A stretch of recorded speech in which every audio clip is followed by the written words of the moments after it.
तो आज हम लोग करेंगे temperature dependence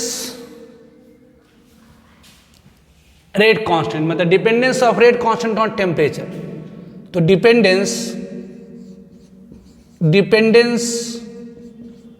of rate constant on temperature. तो टेम्परेचर की डिपेंडेंस, रेट कांस्टेंट की डिपेंडेंस टेम्परेचर के ऊपर। तो first one is the temperature coefficient. Temperature coefficient, temperature coefficient, temperature coefficient, it is denoted by mu. ये टेम्परेचर कोफिशिएंट क्या होती है? It has been observe experimentally, ये प्रयोग से देखा गया है कि फॉर एवरी 10 डिग्री सेल्सियस और 10 केल्विन राइज ऑफ टेम्परेचर, जो रेट ऑफ रिएक्शन होती है, विक्रिया की जो गति होती है 2 to 3 टाइम्स इंक्रीज कर जाती है। It has been observe experimentally, ये देखा गया है कि for every 10 degree Celsius rise of temperature, जो रेट ऑफ रिएक्शन होती है वो 2 से 3 गुना बढ़ जाती है। क्यों? तो due to increase in value of rate constant. तो it has been observe experimentally, it has been observed experimentally, it has been observed experimentally that for every 10 degree Celsius or 10 Kelvin कुछ भी कहें, राइज ऑफ टेम्परेचर, जान लीजिए difference of temperature degree Celsius में लीजिए या kelvin में लीजिए, बात एक ही होती है। जैसे अगर हम कहें इनिशियल टेम्परेचर है सपोज ले ले 25 डिग्री सेल्सियस या 20 डिग्री सेल्सियस, और फाइनल टेम्परेचर हो गया अगर 30 डिग्री सेल्सियस, तो डिफरेंस ऑफ टेम्परेचर कितनी हो गई? यहाँ डिफरेंस ऑफ टेम्परेचर कितना? तो 30 में से 20 मतलब 30 हो गया, सॉरी 10 हो गया। उस तरह से अगर अपन कहें इसी को अगर हम केल्विन कन्वर्ट कर दें तो 20 डिग्री सेल्सियस मतलब कितनी केल्विन? तो 273 प्लस 20 मतलब 293 केल्विन। 30 डिग्री सेल्सियस मतलब कितना? तो 273 प्लस 30 303 केल्विन। तो यहाँ डिफरेंस ऑफ टेम्परेचर निकाले तो कितना होगा? 303 में से 293 सबसे होती है। तो डिफरेंस ऑफ टेम्परेचर आप डिग्री सेल्सियस में लीजिए या केल्विन में लीजिए, बात एक ही होती है। डिफरेंस ऑफ टेम्परेचर आप डिग्री सेल्सियस में लें या केल्विन में, न्यूमेरिकली सेम ही होती है। तो it has been observe experimentally that, ये प्रयोग से देखा गया है कि फॉर एवरी 10 डिग्री सेल्सियस और 10 kelvin rise of temperature, for every 10 degree Celsius और 10 kelvin rise of temperature, rate of reaction जो अभिक्रिया की गति है, rate of reaction get increases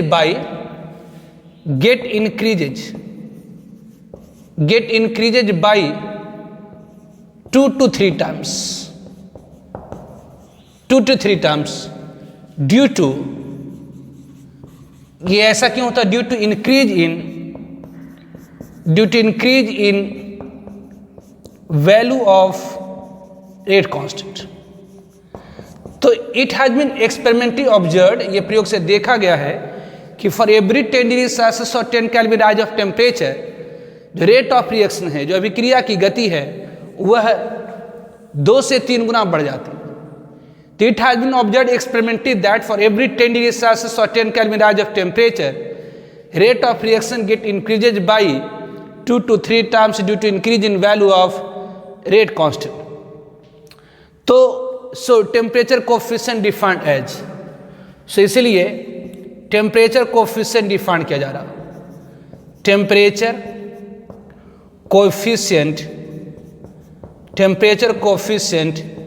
defined as, तो टेम्परेचर कोफिशिएंट डिफाइंड किया जा रहा है क्या? तो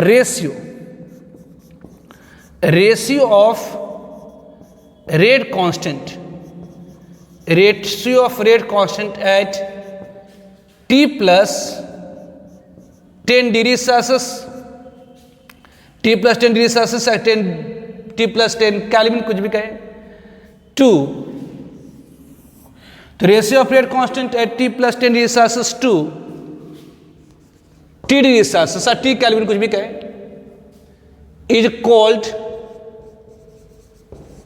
called temperature coefficient, is called temperature coefficient of reaction.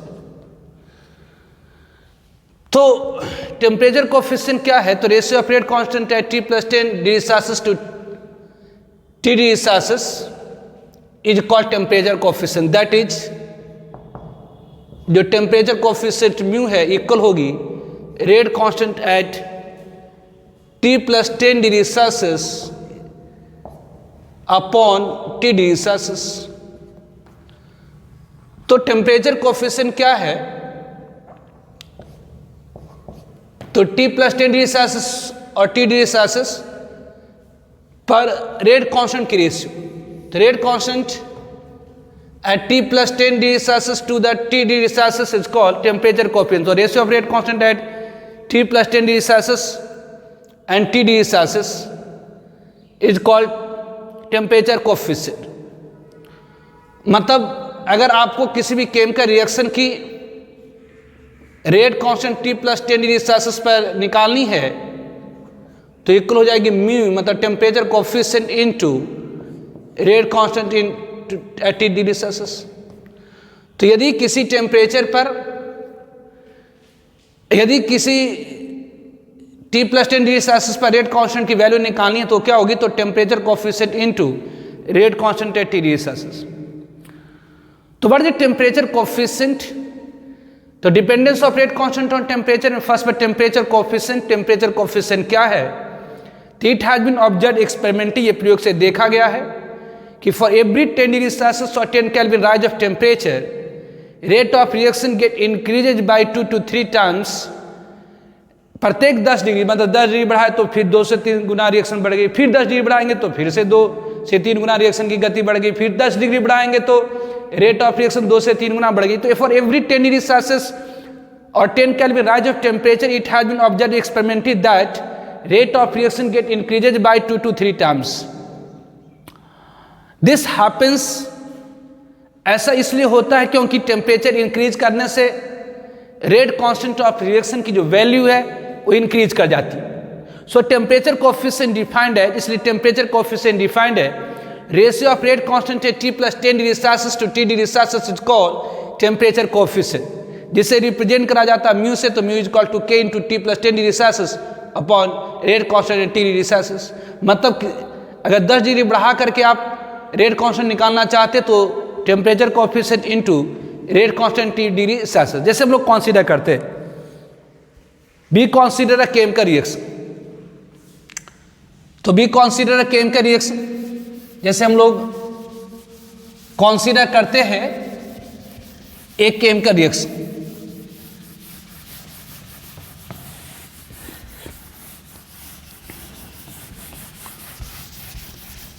तो be consider a chemical reaction, be consider a chemical reaction.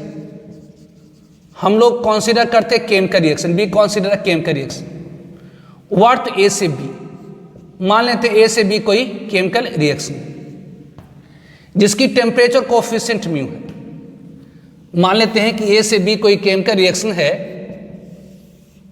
ए से बी कोई केमिकल रिएक्शन, इसकी टेम्परेचर कोफिशिएंट म्यू है।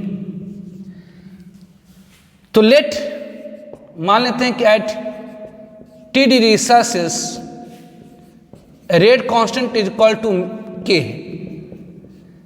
T डिग्री सेल्सियस में रेट कांस्टेंट क्या है? तो K है। तो यदि रिएक्शन का टेम्परेचर हम 10 डिग्री से बढ़ा दें, T + 10 डिग्री सेल्सियस, अगर हम टेम्परेचर 10 डिग्री से बढ़ा दें तो रेट कांस्टेंट की वैल्यू क्या हो? तो बेसिक अगर 10 डिग्री बढ़ा देंगे, यदि टेम्परेचर रिएक्शन का 10 डिग्री से बढ़ा देंगे या 10 केल्विन से बढ़ा देंगे तो जो नई रेट कांस्टेंट की वैल्यू हो जाएगी वो temperature coefficient into K degree Celsius. तो T डिग्री सेल्सियस पर अगर रेट कांस्टेंट K है तो T + 10 पर क्या हो जाएंगी?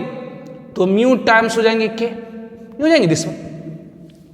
यदि अपन फिर से 10 डिग्री बढ़ा दे, मतलब 10 और बढ़ा दे, मतलब t प्लस 20 डिग्री सेल्सियस पर रेट कांस्टेंट की वैल्यू क्या हो जाएंगी? तो 10 डिग्री बढ़ाने से जो नई रेट कांस्टेंट की वैल्यू होती है वो म्यू टर्म्स हो जाती है प्रीवियस के, मतलब म्यू इंटू म्यू के, इट इज इक्वल टू क्या होगी? तो म्यू स्क्वायर के। उसी तरह से अगर 10 डिग्री और टेम्परेचर अगर हम इंक्रीज कर देता तो जो रेट कांस्टेंट की वैल्यू होगी वो म्यू टर्म्स हो जाएगी प्रीवियस के, that is mu square K that is equal to mu to the power 3 K. उसी तरह से अगर हम 10 डिग्री और टेम्परेचर बढ़ा देता तो जो नई रेट कांस्टेंट की वैल्यू हो जाएगी म्यू टर्म्स हो जाएगी प्रीवियस, मतलब mu 3 K that is equal to mu to the power 4 K. यदि टेम्परेचर और हम 10 डिग्री इंक्रीज कर देता, यदि टेम्परेचर और 10 डिग्री इंक्रीज कर देता तो जो नई रेट कांस्टेंट की वैल्यू हो जाएगी mu terms mu to the power 4 के, मतलब म्यू टू द पावर 5 के होगी।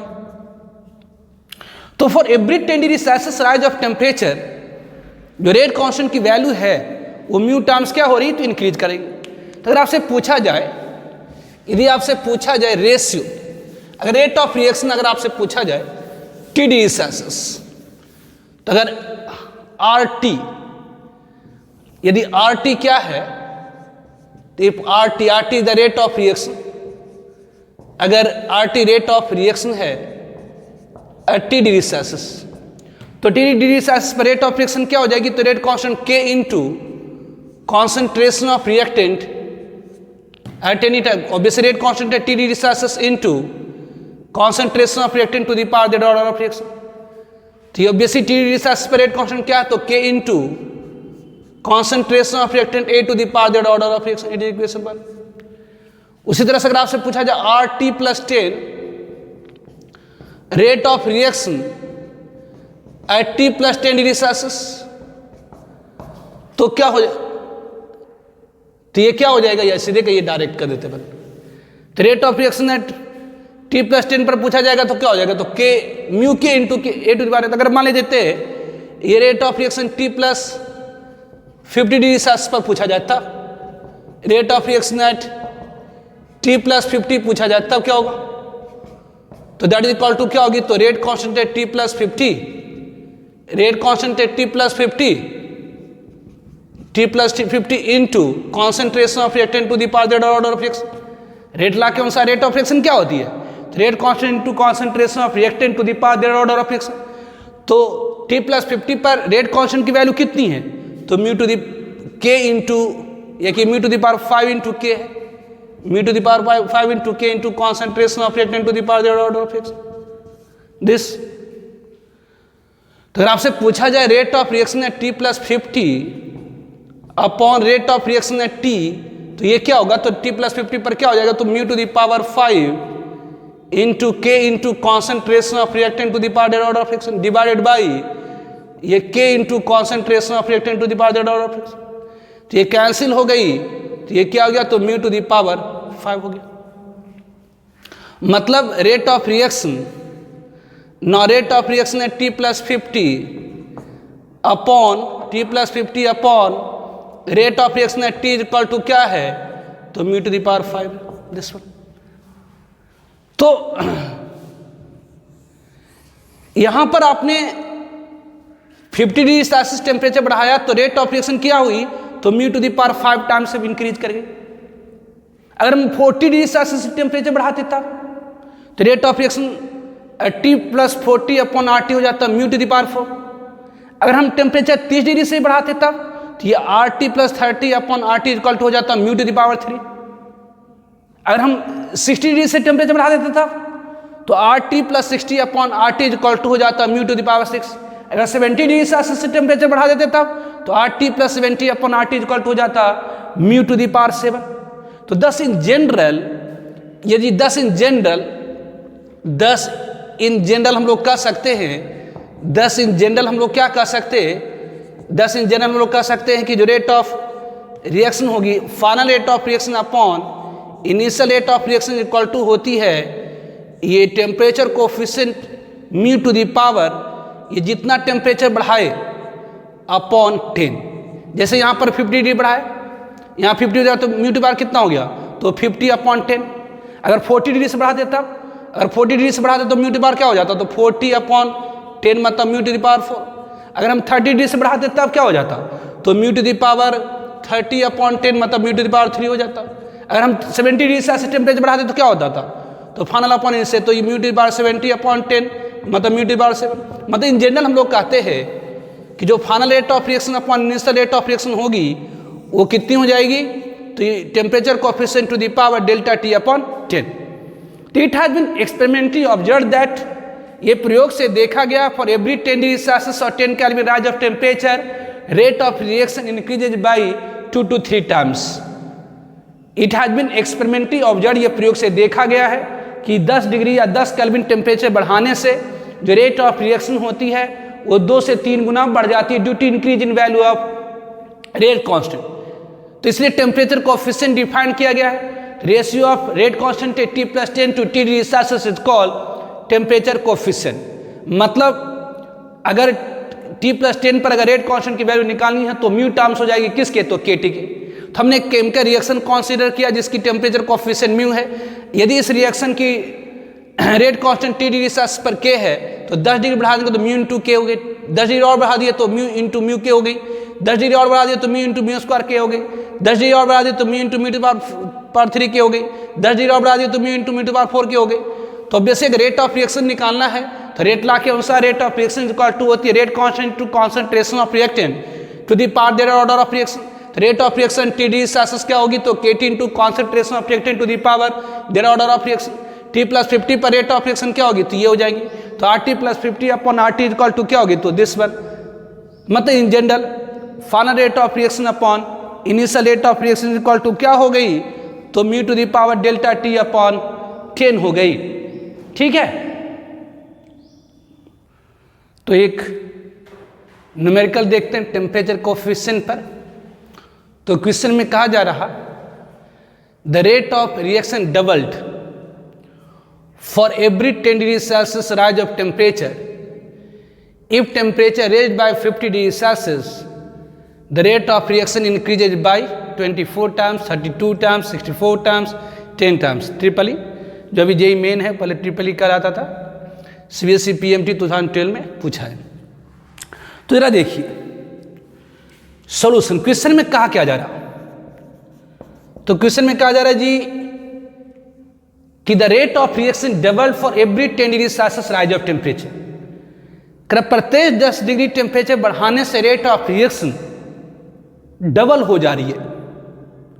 तो रेट ऑफ रिएक्शन डबल हो जा रही है for every 10 degree Celsius rise of temperature. क्यों? आपने कुछ नहीं करा रिएक्शन में, सिर्फ आपने क्या करा, तो रिएक्शन की टेम्परेचर को 10 डिग्री से इंक्रीज कर दिया, तो रिएक्शन की गति बढ़ गई, दुगनी हो गई। क्यों हुई होगी? आपने कंसंट्रेशन के साथ तो कोई छेड़छाड़ करी नहीं, आपने सिर्फ क्या करा, तो रिएक्शन की टेम्परेचर को इंक्रीज करा है। तो आपने पढ़ा है कि टेम्परेचर इंक्रीज करने से रेट कांस्टेंट की वैल्यू क्या होती है, इंक्रीज कर जाती है। तो 10 डिग्री टेम्परेचर बढ़ाने से यदि रेट ऑफ रिएक्शन इंक्रीज कर जा रही है 2 टाइम्स से, इसका मतलब यहाँ पर टेम्परेचर कोएफिशिएंट, यहाँ टेम्परेचर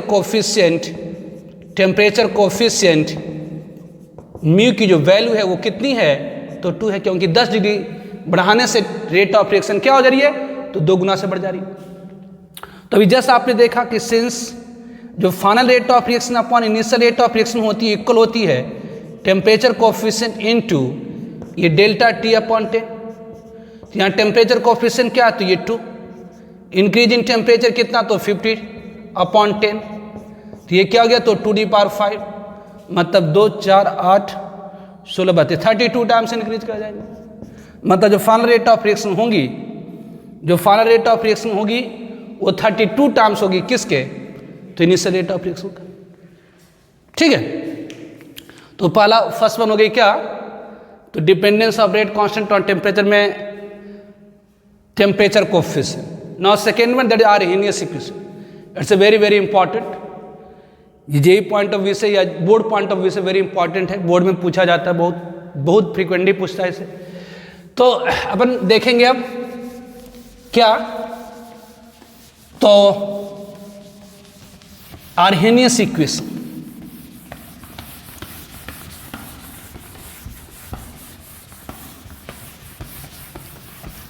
Now Arrhenius equation. तो what is Arrhenius equation? Arrhenius equation. Arrhenius equation. तो be consider a chemical reaction. Be consider a chemical reaction. Suppose एक से बाई कोई केमिकल रिएक्शन मान लेते हैं,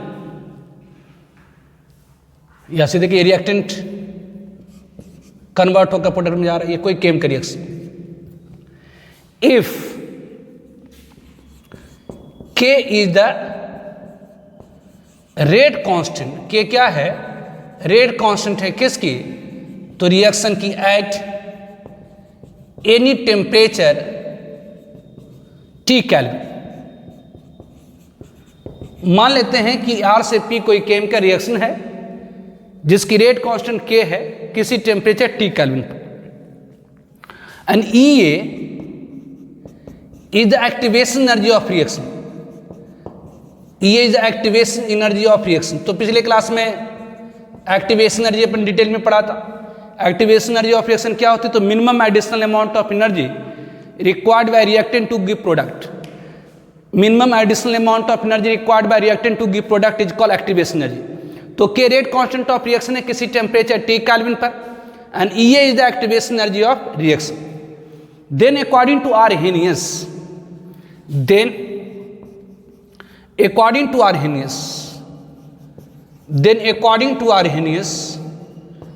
Arrhenius के अनुसार जो K होती है रेट कांस्टेंट होती है वो डायरेक्टली प्रोपोर्शनल होती है. रेट कांस्टेंट डायरेक्टली प्रोपोर्शनल होती है किसके, तो e to the power minus EA upon RT, जिसे कहा जाता है e to the power minus C upon RT basically fraction of effective collision. It is also called fraction of effective collision.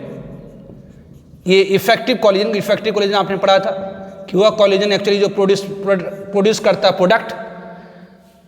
Reactant के molecule के बीच में बहुत सारी collision होती हैं, लेकिन वह कॉलिजन जो प्रोडक्ट प्रोड्यूस करता है that is called effective collision. e to the power minus E upon RT actually क्या है, तो fraction of effective collision. Effective collision का कुछ फ्रैक्शन है, कुछ भाग है.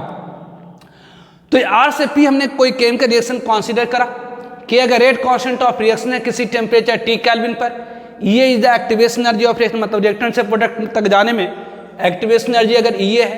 देन अकॉर्डिंग टू Arrhenius के अनुसार जो K होती है रेट कांस्टेंट होती वह डायरेक्टली प्रोपोर्शनल होती E to the power minus E upon RT.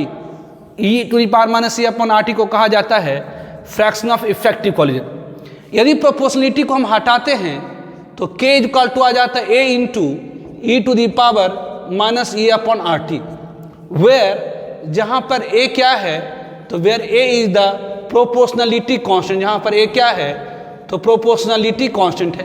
A is the proportionality constant कहलाता है कॉल्ड Arrhenius कांस्टेंट, जिसे कहा जाता है Arrhenius कांस्टेंट और प्री एक्सपोनेंशियल फैक्टर, या इसी को हम लोग कहते हैं प्री एक्सपोनेंशियल फैक्टर, या इसी को हम लोग कहते हैं प्री मतलब पहले, एक्सपोनेंशियल के पहले वाला फैक्टर. तो K is equal to A into E to the power minus E upon RT को कहा जाता है, it is called Arrhenius equation. इसे क्या कहा जाता है, Arrhenius इक्वेशन. तो K is equal to A into E to the power minus E upon RT is called Arrhenius equation. K is equal to A into E to the power minus E upon RT is called Arrhenius equation. जहाँ पर E activation energy of reaction है, T temperature in kelvin है, R universal gas constant. R क्या है, तो universal gas constant है. तो R की वैल्यू कितनी ली जाएगी, तो अगर आप एक्टिवेशन एनर्जी जूल में लीजिएगा तो R की वैल्यू 8.314 जूल पर मोल केल्विन लेनी होगी, और अगर एक्टिवेशन एनर्जी आप कैलोरी में लीजिएगा तो R की वैल्यू 2 कैलोरी पर मोल केल्विन लेनी पड़ेगी. तो ये डिपेंड करता है कि एक्टिवेशन एनर्जी आप किस में ले रहे हैं. अगर आप जूल में लेंगे तो R की वैल्यू 8.314 जूल पर मोल केल्विन पुट करनी होगी, और अगर आप एक्टिवेशन एनर्जी कैलोरी में लेंगे तो R की वैल्यू 2 कैलोरी पर मोल केल्विन लेनी पड़ेगी. तो ये K is equal to A into E to the power minus E upon RT क्या कहलाती है, Arrhenius इक्वेशन कहलाती हैं. ध्यान दीजिए A is the proportionality constant called Arrhenius constant, ये इसी को हम प्री एक्सपोनेंशियल फैक्टर भी कहते हैं क्योंकि एक्सपोनेंशियल टर्म के पहले आया है। ऑब्वियसली जो प्री एक्सपोनेंशियल फैक्टर में तो आर्हेनियस कांस्टेंट की जो यूनिट होगी वो रेट कांस्टेंट के बराबर होगी। अब वैसे अगर आप जीरो ऑर्डर का रिएक्शन है तो रेट कांस्टेंट की यूनिट मोल पर लीटर पर सेकंड होगी, तो आर्हेनियस कांस्टेंट की यूनिट भी मोल पर लीटर पर सेकंड होगी।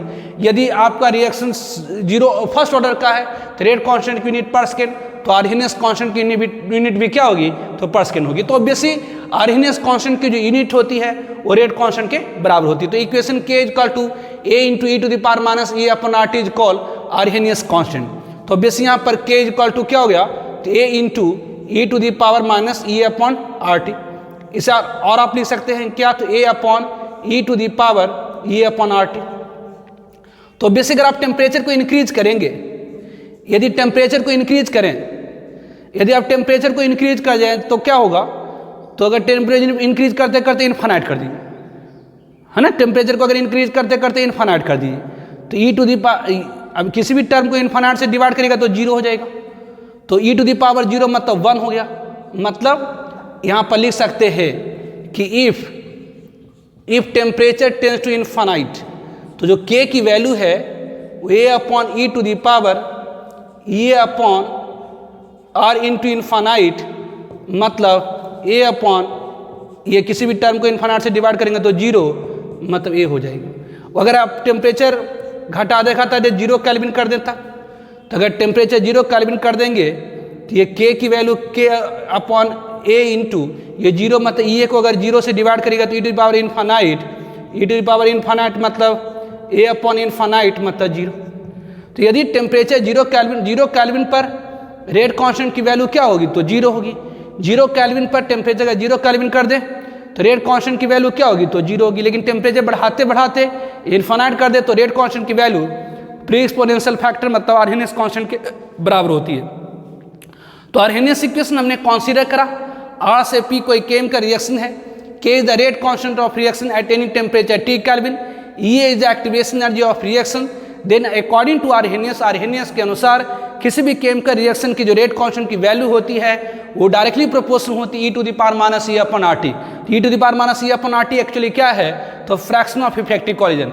इफेक्टिव कॉलिजन क्या होती है, तो वह कॉलिजन जो प्रोडक्ट प्रोड्यूस करता है that is called effective collision.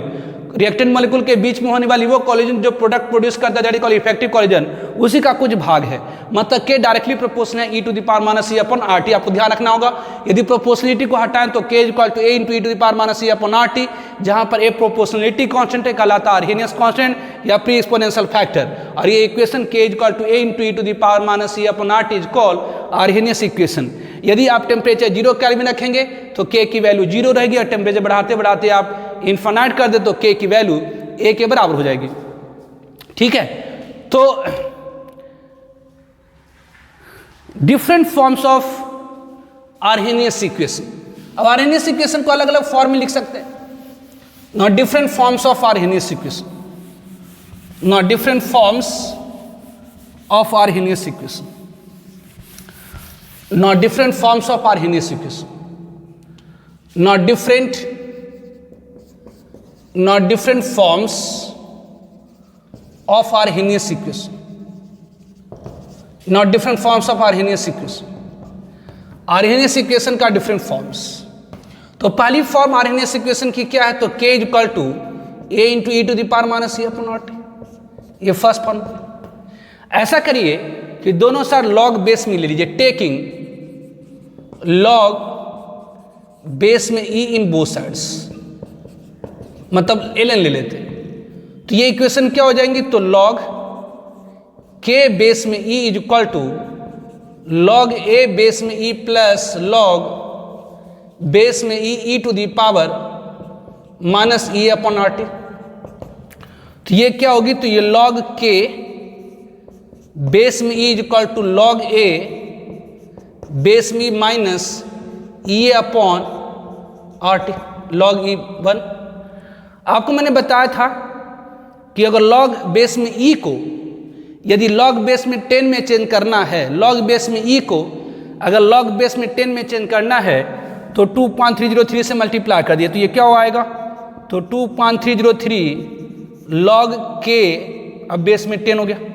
Obviously log यहाँ भी क्या करेंगे, तो log बेस में को अगर log बेस में 10 में चेंज करना है तो 2.303 log a बेस में 10 minus e upon R T. तो यहाँ पर अगर 2.303 से डिवाइड कर दे सभी को, यहाँ पर 2.303 से डिवाइड कर दे सभी को तो क्या होगी, तो 2.303 से डिवाइड कर दे सबको तो क्या होगी,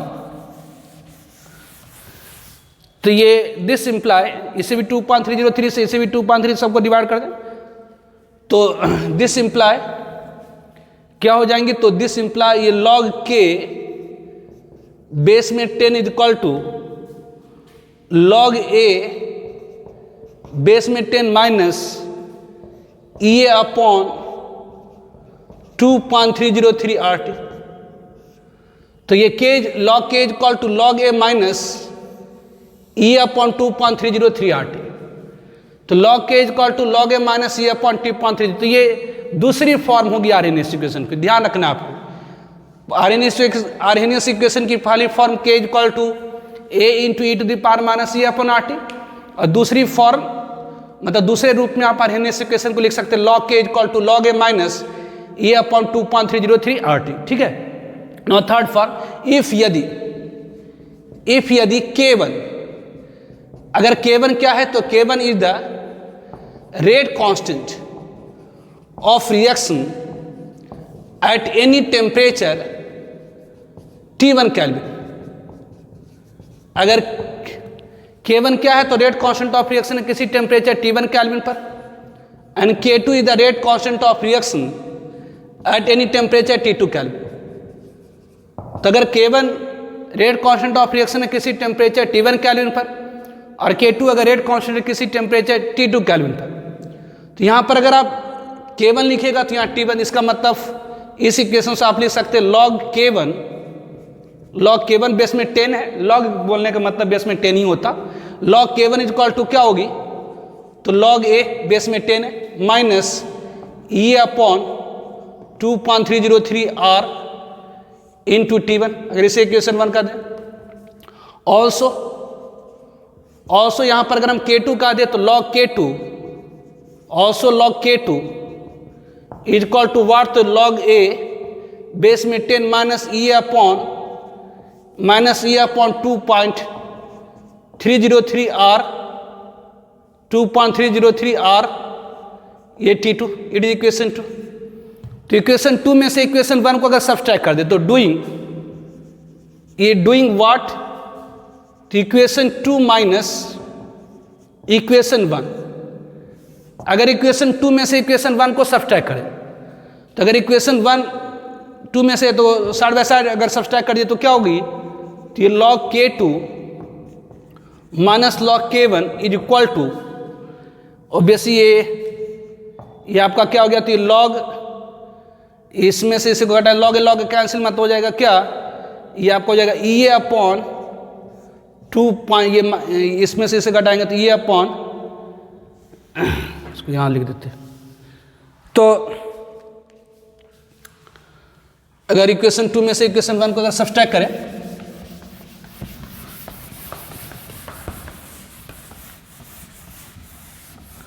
तो क्या हो जाएंगे, तो हो गया जी log K2 minus log K1 is equal to equation 2 में क्या है, तो log A minus E upon 2.303 RT2 minus log A minus E upon 2.303 RT1, this one. तो ये log A minus log B equal to क्या होता, तो log K2 upon K1 equal to log A cancel, A minus minus plus E upon 2.303 R T1 minus E upon 2.303 RT2। तो this imply log K2 upon K1 is equal to E upon 2.303 R into 1 by T1 minus 1 by T2। ये हो गई। तो Arrhenius equation 3 form में अपने लिखा, 3 forms of Arrhenius equation, 3 forms of Arrhenius equation. तो Arrhenius equation का 3 form कौन सी? तो पहला first one is the k is equal to a into e to the power minus e upon R T, ये फर्स्ट फॉर्म हो गई। Second form log k is equal to log a minus e upon 2.303 R T. और third form क्या हो गई? तो third form क्या होगी? तो third form is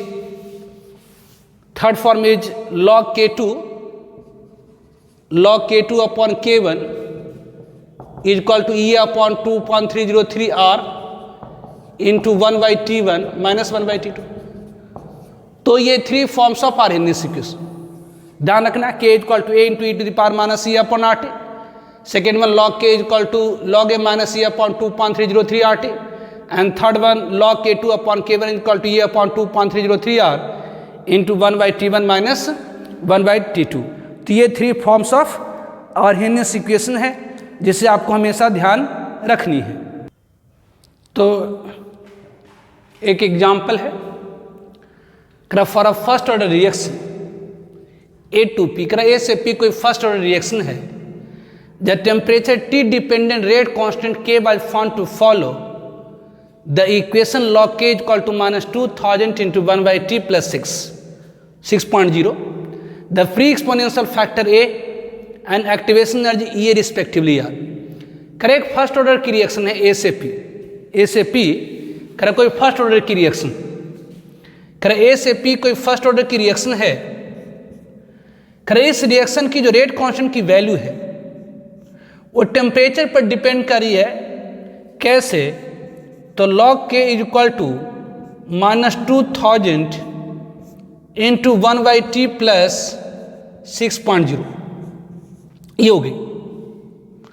log K is equal to minus 2000 into 1/t plus 6.0, temperature T dependent rate constant, ये दी गई है। लेकिन आपने पढ़ा है अकॉर्डिंग टू आर्हेनियस, लेकिन आर्हेनियस के अनुसार, अकॉर्डिंग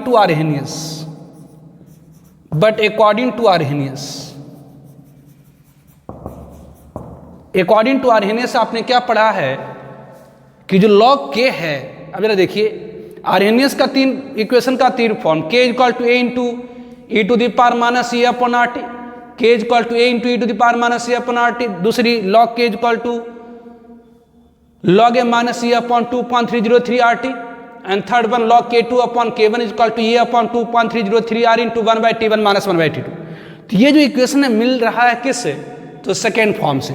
तो बट अकॉर्डिंग टू आर्हेनियस ये log K is equal to अपन लिख सकते हैं log a minus E upon 2.303 RT, ये हो गई। ये इसको आप रीअरेंज करके लिख दीजिए log K is equal to minus E upon 2.303 R into 1/t plus log A, it is equation 2। तो अगर हम लोग कंपेयर करें इक्वेशन 1 एंड 2 को, कंपेयर इक्वेशन 1 एंड इक्वेशन 2, अगर हम इक्वेशन 1 और इक्वेशन 2 को कंपेयर करें तो ये log K यहां पर आप क्या लिख सकते हैं? तो ये माइनस 2000 इज इक्वल टू आप लिख सकते हैं इतना की जगह पर आप माइनस 2000 की जगह पर आप क्या लिख सकते हैं? तो माइनस E अपॉन 2.303 R लिख सकते। तो दिस सिंपल आप लिख सकते हैं E इज इक्वल टू ये माइनस माइनस प्लस ये 2000 लिख सकते हैं 2 इंटू 10⁻³ इंटू ये 2.303 R ऑब्वियसली। तो ये E इज इक्वल टू क्या हो गई? तो 2 इंटू 10⁻³ ये 2.303 अगर हम R की वैल्यू 8.314 लेंगे, 8.314 लेंगे तो ये जूल में होता है, जूल पर मोल केल्विन। बेसिक केल्विन केल्विन तो यहाँ से कैंसिल हो गया, तो ये आपका हो जाएगा 10⁻³ को कैलोरी लिखेंगे, सॉरी 10⁻³ को किलो, 10⁻³ को क्या लिखेंगे किलो, जैसे 1 किलोग्राम मतलब 10⁻³ ग्राम। तो यहाँ एक्टिवेशन एनर्जी इक्वल टू क्या हो गई, तो 2 इन सबको मतलब 2 दूनी 8 दूनी 16 दूनी 32 के अलावा 38.3 आता है, 38.3 ये 10⁻³ को किलो जूल पर मोल एक्टिवेशन एनर्जी होगी। उसी तरह से दूसरा है, आप यहाँ 6 है, यहाँ पर लॉग है ऑल्सो लॉग ए मतलब लॉग बेस में 10 होता है, इज इक्वल टू 6.0 मतलब ए इक्वल टू क्या हो गई, तो यहाँ पर ए इक्वल टू क्या हो गई, तो 10⁻6 यूनिट क्या होगी, तो ऑब्वियसली यहाँ पर रिएक्शंस की फर्स्ट ऑर्डर की है, तो फर्स्ट ऑर्डर के रेट कांस्टेंट की यूनिट होती है पर सेकंड, तो ए की यूनिट भी क्या हो जाएगी, तो पर सेकंड। पर आरएनएस कांस्टेंट की जो यूनिट होती है वो प्री एक्सपोनेंशियल फैक्टर के बराबर होती है, आरएनएस कांस्टेंट की जो यूनिट होती है वो रेट कांस्टेंट के बराबर होती है। तो ये है, इस पर और भी न्यूमेरिकल्स अपन करेंगे, ठीक है। अगले वीडियो में अपन chemical kinetic that is catalyst करेंगे, कैटलिस्ट, और उसके बाद न्यूमेरिकल्स करेंगे, चैप्टर फिनिश हो जाएगा, उसके बाद न्यूमेरिकल्स करेंगे। तो आज रहने देते हैं, ठीक है, ओके बाय।